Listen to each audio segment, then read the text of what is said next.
सुनसान हाईवे के बीचों बीच खड़ा राहुल हुंकार भर रहा था। उसकी आंखें पूरी तरह लाल हो चुकी थी। नायडू कुछ पलों के लिए सहमा। उसकी फोर्स ने सारी गोलियां पहले ही गाड़ी पर चला दी थी। नायडू ने तुरंत अपनी फोर्स को गन रीलोड करने के लिए कहा, पर इससे पहले फोर्स अपनी गन्स में गोली दोबारा डाल पाते राहुल उन पर टूट पड़ा। एक एक करके राहुल ने फोर्स के जवानों को जमीन से उठाकर आसमान में फेंकना शुरू किया। राहुल का ये अलग ही रूप था। वो बिना रहम किए जवानों को पीटे जा रहा था और ये सब देखकर डर के मारे नायडू फौरन ही एक गाड़ी के पीछे छुप गया था। उसे बस आवाजें आ रही थी, चीखने की, चिल्लाने की, मदद मांगने की, और फिर कुछ ही पलों में वो आवाजें शांत हो गई। अचानक से हाईवे पर सन्नाटा पसर गया था। नायडू ने जब हिम्मत करके गाड़ी के पीछे से झांक कर देखा तो सारे पुलिस वाले जमीन पर बेहोश पड़े थे और राहुल बिना एक खरोंच के वहां खड़ा जोर जोर से सांसें लिए जा रहा था। तभी आयशा ने राहुल से चिल्लाकर कहा, राहुल राहुल। राहुल ने पलट कर देखा, उसकी सांसें धीमी होने लगी और आंखों का रंग दोबारा पहले की तरह होने लगा और अचानक से राहुल बेहोश होकर जमीन पर गिर पड़ा। ये देखकर नायडू भी चौंक गया। आयशा भागकर राहुल के पास आई। नायडू के पास यही मौका था राहुल को पकड़ने का। नायडू ने अपनी गन की मैगजीन खोलकर देखी तो उसमें सिर्फ 2 गोली थी और नायडू के सामने भी 2 ही शिकार थे, एक आयशा और दूसरा खुद राहुल। नायडू ने अपना पहला निशाना आयशा को बनाया, पर तभी लेखा की नजर गाड़ी के पीछे छुपे हुए नायडू पर पड़ी। नायडू ने जैसे ही आयशा की तरफ गोली चलाई, लेखा ने ऐन वक्त पर वहां पहुंचकर आयशा को धक्का दे दिया। नायडू का निशाना चूक गया था। अब उसकी बंदूक में बस एक ही गोली बची थी। नायडू नहीं चाहता था कि वो ये निशाना भी चूक जाए। लेखा ने भी चिल्लाते हुए आयशा से कहा, जल्दी राहुल को लेकर यहां से जाओ, मैं इस पुलिस वाले को संभालती हूं। आयशा ने जब पलटकर गाड़ी की हालत की तरफ देखा तो उसे लगा कि गाड़ी की हालत ऐसी नहीं है कि वो अब चल पाए। आयशा फौरन ही राहुल को पुलिस की गाड़ी की तरफ घसीट कर ले जाने लगी। नायडू ने भी तय कर लिया था कि इस बार उसकी गोली का निशाना सिर्फ राहुल ही बनेगा। नायडू ने गहरी सांस ली और इस बार अपनी बंदूक का निशाना सीधे राहुल के सर साधा। लेखा आयशा और राहुल को बचाते हुए पुलिस की गाड़ी तक पहुंच गई थी, पर अकेले आयशा के लिए राहुल को उठाकर कार में डालना मुश्किल था। इसलिए लेखा ने भी आयशा की मदद की, राहुल को गाड़ी में बिठाने की। नायडू जिस मौके की तलाश कर रहा था वो उसे मिल गया था। नायडू ने सटीक निशाना तानकर गोली चलाई। गोली की आवाज से आयशा और लेखा भी चौंक उठे थे। वो गोली आयशा और लेखा के बीच से निकलकर सीधे राहुल के सर पर जाकर लगने ही वाली थी कि अचानक से गोली गायब हो गई। नायडू ये देखकर दंग रह गया था। अब तक आयशा और लेखा भी राहुल को गाड़ी में बैठा चुके थे। आयशा समझ नहीं पाई कि कैसे वो गोली अचानक से गायब हो गई, पर लेखा जानती थी कि इस वक्त किसने राहुल की जान बचाई है। लेखा ने अपनी पोटली में नरक दूध को देखकर कहा, थैंक्स। वो तीनों पुलिस की गाड़ी में बैठ गए और आयशा तेजी से पुलिस की गाड़ी लेकर वहां से निकल गई। उनके जाते ही नायडू बाहर आया। अपने पुलिस वालों की ये हालत देखकर जोर से चीख पड़ा, नहीं राहुल नहीं, तुझे छोड़ूंगा नहीं।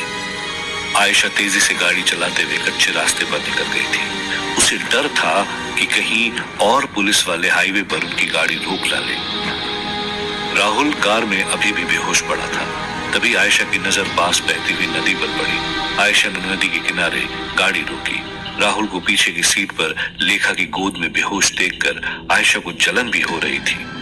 आयशा ने लेखा से कहा, तुम नदी से बोतल में पानी भर लाओ, मैं राहुल को उठाने की कोशिश करती हूँ। लेखा ने कहा, मैं कोशिश कर रही हूँ ना राहुल को उठाने की, तुम पानी भर कर नहीं ला सकती क्या? आयशा लेखा को कड़क जवाब देना चाहती थी, पर इस वक्त उसके लिए राहुल को होश में लाना ज्यादा जरूरी था। आयशा भागकर एक बोतल में पानी लाती है। पानी की छींटों से राहुल अचानक उठ जाता है। वो जोर जोर से सांसें लेने लगता है और पूछता है, क्या हुआ? हम पर तो वो नायडू गोली चला रहा था ना? फिर हम यहाँ कैसे? लेखा और आयशा दोनों समझ गए थे कि एक बार शैतान के हावी होने पर राहुल को कुछ याद नहीं रहता। लेखा ने राहुल को शांत करते हुए कहा, राहुल, हम पुलिस वालों से बहुत दूर आ चुके हैं, यहाँ अब कोई नहीं है, तुम थोड़ी देर आराम कर लो। आयशा ने लेखा की बात काटते हुए कहा, आराम करने का वक्त नहीं है राहुल, वो नायडू ने अब तक और फोर्स बुलाकर हमें ढूंढना भी शुरू कर दिया होगा, हमें जल्दी यहाँ से अजंता की तरफ निकल जाना चाहिए। राहुल ने गहरी सांस लेते हुए कहा, अजंता नहीं, मायोंग। मायोंग का नाम सुनकर लेखा और आयशा दोनों हैरान थे। लेखा ने पूछा, ये मायोंग कौन सी जगह है? आयशा ने कहा, मायोंग तो आसाम का एक छोटा सा गांव है, अखबारों में पढ़ा है वहां के गांव वाले अजीबोगरीब रिवाजों में यकीन रखते हैं। पर राहुल, हम मायोंग क्यों जाएंगे? राहुल ने अपना सर पकड़ते हुए कहा, मुझे नहीं पता क्यों, पर कुछ देर पहले मेरे दिमाग में बस यही नाम गूंज रहा था, मायोंग मायोंग। ऐसा लग रहा था कि जैसे कोई शक्ति मुझे वहां आने का बुलावा दे रही हो। नरकदूत लेखा की पोटली में बैठा ये सब चुपचाप सुन रहा था। मायोंग गांव का नाम सुनते ही वो भी हैरान था।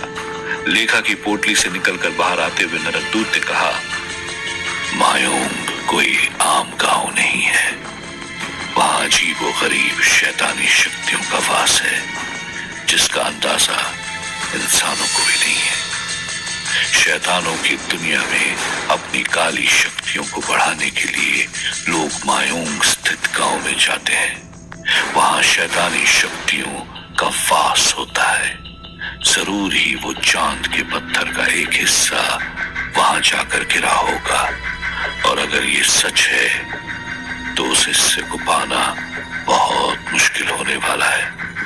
वहां ऐसी काली शक्तियां हैं जिन्हें हराना बहुत मुश्किल है। लेखा ने कहा, पर वहां जाने के अलावा हमारे पास और कोई चारा भी नहीं है। चलो, जिस तरह तुमने हमें पाकिस्तान भेजा था उसी तरह हमें मायोंग ले चलो। इससे पहले पुलिस ढूंढते हुए यहाँ तक पहुंच जाए, हमें यहाँ से निकल जाना चाहिए। पर नरकदूत ने कहा, मैं दोबारा ऐसा नहीं कर सकता, मेरी कुछ मजबूरी है। ये सुनकर आयशा ने चिल्लाते हुए कहा, क्या तुम्हें अंदाजा भी है अब तक राहुल की फोटो हर पुलिस स्टेशन में पहुंच चुकी होगी? वो लोग हमें पागलों की तरह ढूंढ रहे होंगे। ट्रेन या बस से जाना तो मुमकिन ही नहीं है। लेखा ने कहा, तो इसी पुलिस की गाड़ी से चलते हैं, किसी को हम पर शक भी नहीं होगा। आयशा ने लेखा पर ताना मारते हुए कहा, तुम न जाने कब से उस गुफा में रह रही हो, कुछ नहीं पता तुम्हें इस दुनिया के बारे में। अरे पुलिस वाले सबसे पहले इस गाड़ी को ढूंढते हुए ही आएंगे। गाड़ी के पीछे एक नंबर होता है, उन्हें पता है हम कौन सी गाड़ी लेकर भागे हैं। तभी राहुल ने आयशा और लेखा के झगड़े को शांत करते हुए कहा, और कोई चारा नहीं है, हमें कोई दूसरी गाड़ी चुरानी होगी और सड़क के रास्ते ही मायोंग गांव पहुंचना होगा। राहुल की बात कोई टाल नहीं सकता था। वो लोग पुलिस की गाड़ी में बैठकर वहां से निकल चुके थे, पर आयशा के मन में डर साफ झलक रहा था। उसे डर मायोंग जाने का नहीं था, बल्कि इस बात का था कि जिस पत्थर के हिस्से को ढूंढने वो लोग निकल चुके हैं, उसे पाने के बाद कहीं राहुल के अंदर की बुरी शक्तियां उस पर और हावी ना हो जाएं। इस पत्थर के टुकड़ों को ढूंढने की जिम्मेदारी जिस राहुल ने उठा ली थी, उसी के अंदर ही तो बुरी शक्तियां विराजमान थी।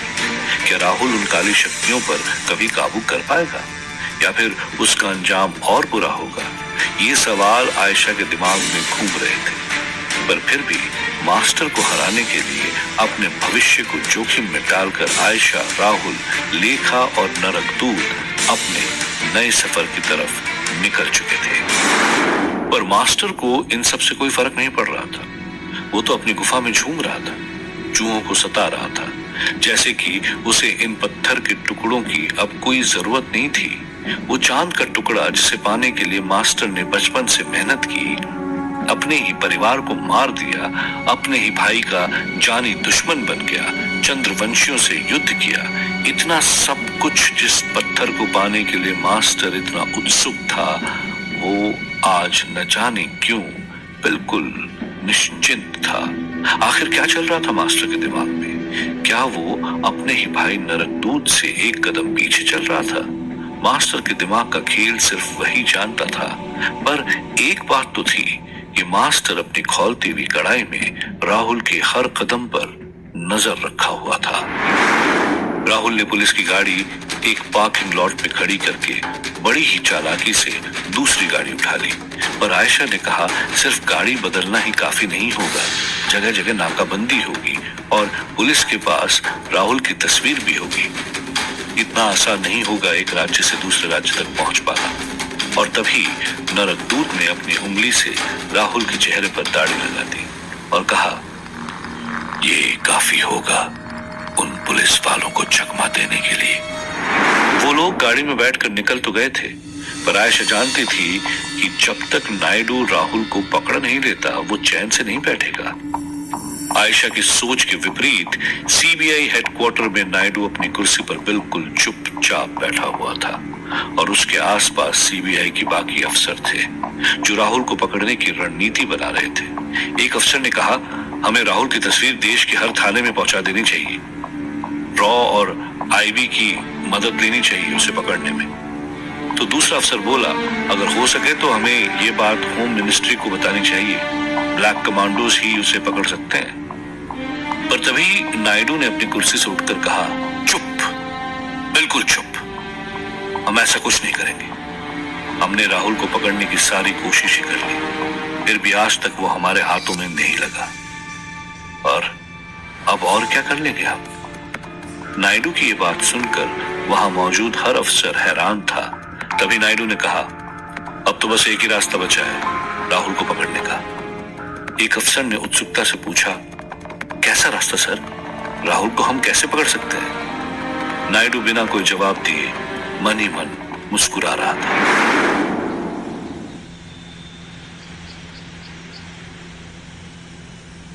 ये कहानी मुंबई शहर की भीड़ भाड़ से निकलकर आसाम की मस्त वादियों में आ गई थी। एक ऐसे अजीबो गरीब गांव में जहां अशुभ शक्तियों को ग्रहण करने बुरे लोग देश के हर कोने से आते थे।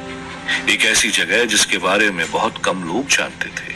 जिस पत्थर में इतनी असीम शक्तियां समाई हो, उसका ऐसी जगह पर मिलना कोई अचरज की बात नहीं थी, बल्कि सवाल तो ये था कि उस पत्थर को पाने के लिए क्या राहुल इन काली शक्तियों को हरा पाएगा। इस सवाल के साथ ही सूरज ढलने लगा था। वादियों में ढलते सूरज की लाल रोशनी ऐसी लग रही थी मानो खून से भरा तालाब हो।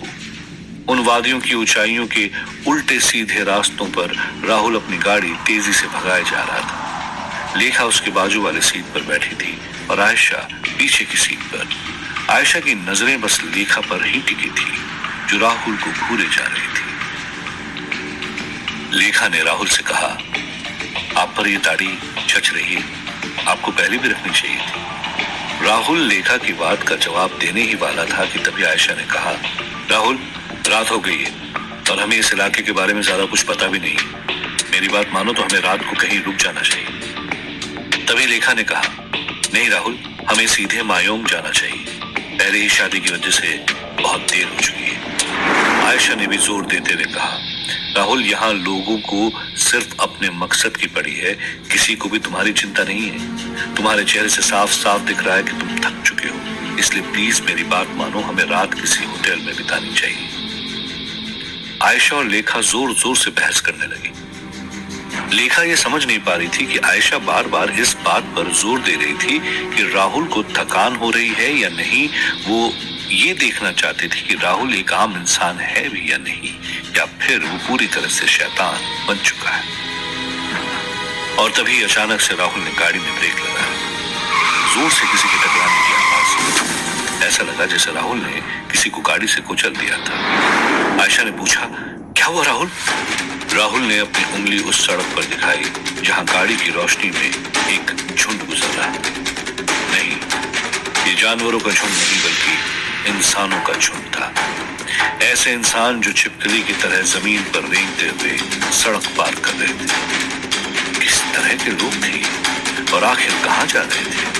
अचानक से वो पूरा झुंड राहुल की तरफ मुड़ा और सभी अपनी जीभ लपलपाने लगे, बिल्कुल एक छिपकली की तरह। राहुल, आयशा और लेखा को आने वाली मुसीबत का अंदाजा हो गया था। मायोंग गांव पहुंचने से पहले ही यहाँ की अजीबोगरीब शक्तियों से राहुल और उसके साथियों का सामना होने वाला था।